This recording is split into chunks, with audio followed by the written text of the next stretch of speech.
So Sixers huddle up, drop a play.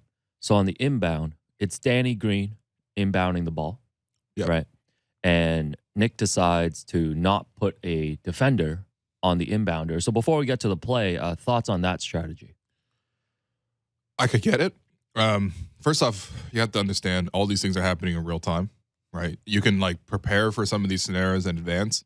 And I know coaches do meticulously, but at the same time, you're still dealing with humans in a very pressured moment.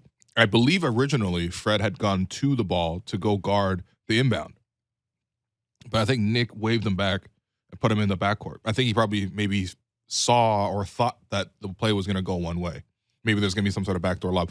What I don't understand is, let's break it down in multiple parts. So I'll get that in a second. But not defending the inbound. I mean, the pros of not defending the inbound is you have an extra defender. You have it's 5-on-4.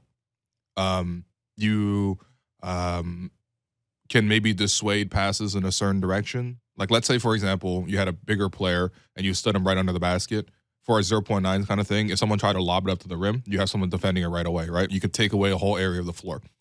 You also have to consider in that situation defensive rebounding, because there's like 2.6 seconds or something like that, 0.9 on the shot clock. If they get the shot off, obviously you have to go and crash the glass. Literally everyone's gonna be running to the glass. You have, instead of assigning a defender to half court to cover the inbounder, you have an extra defender who can box out. Those are the pros.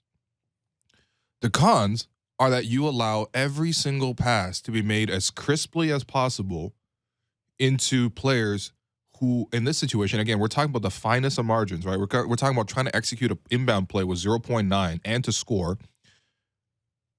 The con is that every single pass is available, and that not only is every pass available, you have to think about how crisp the pass is, right? If you put someone on the inbounder, you can play it one of two ways. I guess you can sort of play it like what the defender basically adjacent to or parallel to the inbounder, right? If you play them to a parallel to the inbounder, you take away the top area of the floor. The ball probably wasn't going to go there anyway, but you can take away that area. Or if you play them adjacent to the defender, you take away the pass along the sideline, which is ultimately what happened. And just because you put someone on the inbounder doesn't mean the pass can get in. But what it does, it makes the pass way harder. Like, you know what Danny Green did? He threw a chest pass straight into Joel Embiid's shooting pocket, who turned and caught it and shot it. There was no like difficulty in rallying the pass or whatever. If you put an inbounder, and again, this is all Monday morning quarterback. I guess this is Thursday morning quarterback. Yeah, you're saying that a lot on the React Pod yesterday. I was enjoying that. Yeah, I don't even know what that phrase means, man. But if you put someone on the inbounder, like Fred was going to do originally, Danny probably has to throw a bounce pass. He probably has to throw a shot fake first and then go there. Like, there's a lot of things that you introduce in that situation where that pass is not going to be clean. Yeah, Instead, it's 0.9 on the shot clock. Yeah, instead it's a wide open, clean look. Yep. So that alone is just like the debate on the inbounder. I think there's another discussion we had about the personnel. Right, because I think there was some discussion of whether it made sense to even have Fred on the floor, right? Look, so obviously Fred is a very good defender. To be honest, hasn't been that effective in this series. That's fine, right? But generally speaking, a very good defender, someone you really, really trust in late game scenarios. However, if you're Nick Nurse and you're saying, okay, this is how I want to defend. I want to put nobody on the inbounder, and I want to go 5-on-4, and I want to put somebody at the basket. Why would you put Fred VanVleet, of all people, under the basket? Because what you're trying to say there is, I have a free help defender standing in the middle of the paint. He can either read the play and see, the pass is going over to the rim for a backdoor lob. You can go over and protect. Or the play is going to go out to the perimeter, which is more likely. That person is going to sprint out and contest. You know who would have been perfect for that opportunity? Chris Boucher. Because not only does Chris have the ability to block a shot, but what Chris is so good at is jumping out of the three-point shooter. And imagine if, instead of Fred VanVleet there yesterday, all 5'10" of him, imagine that's Chris Boucher. He sees the pass going straight to Joel Embiid, sprints out, leaps out, and blocks the three. It's possible. That's just what he does. With 0.9 seconds left, you know exactly what's going to happen. There's not going to be no pump fake, nothing else. Like, it's just going to be a shot. So the personnel didn't even make sense according to the strategy. Like if you wanted to guard it straight up with someone on the inbound, then I'm fine with Fred. But if you want Fred on the floor so that he can stand in the middle of the paint, and he did close out on Joel, imagine a 5'10" guy closing on you when you're 7'3". No, this is like Kevin Durant just shooting over anybody type. You don't even see thing. him. Yeah. Yeah. So the pass goes from Danny Green to Embiid, and Embiid hits a ridiculous three-pointer. Not really that ridiculous, to be honest. He was open. He had the He's point nine to get super it off. open.